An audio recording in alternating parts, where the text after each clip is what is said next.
again YouTube, Mad Dog here.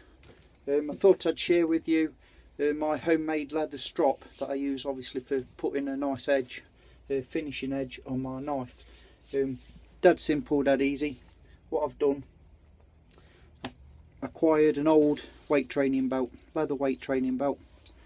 I mean, if you're not into weight training, I've had several of these, but you know, you can go down your local flea market or junk sale room, whatever, pick these up for, you know, next to no money, second hand. Basically what I've done is I've cut the buckle off and I've cut the piece off the end with the holes, but save that piece because from that you can make several adjustable pot hangers.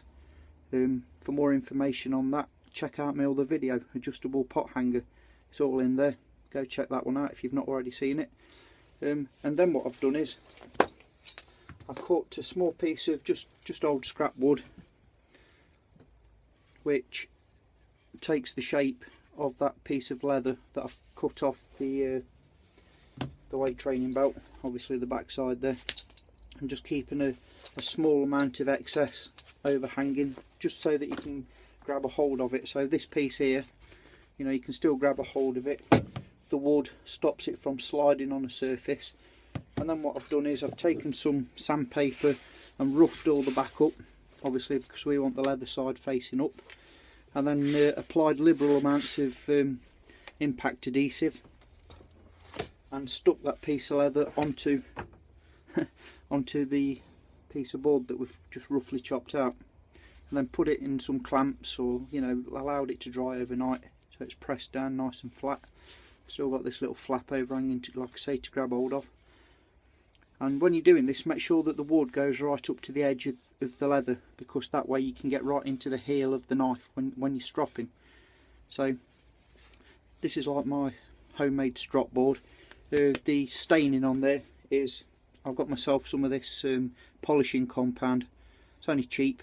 I think it retails at about £1, something like that. It was only cheap.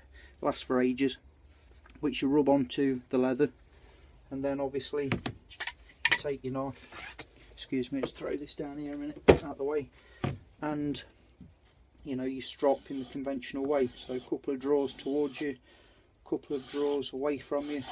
You keep doing that, and eventually, you know, it'll put a really nice edge onto your final cut. You know, when you're sharpening a knife, once you've ground it with an oil stone, finish it off by stropping. It takes any very small burrs off in the ridges or imperfections. If you spend enough time doing this, you really can get even the dullest of knives back to, you know, you can shave with it. It absolutely razor sharp. So it puts a real nice finishing edge onto your final bevel. So just thought I'd quickly share with you how I go about stropping a knife and what I use for it, because I've got no expensive gear, so everything I do I try and keep simple and homemade as best as I can. So a simple board with an old leather weight training belt glued to it, basically a little flap on the end just to hold on to, keep your hands away from the knife at all time. If you're on a flat surface where the board does slip, again, don't forget the old chef's trick, a damp tea towel underneath, put your board on top, and it stops the whole thing from sliding, as simple as that. So that's it basically. Anyway, homemade leather strop. Anyways, hope you find some of this useful. Thank you very much for watching as always. Take care out there. I'll see you soon. Mad Dog signing off. Yeah.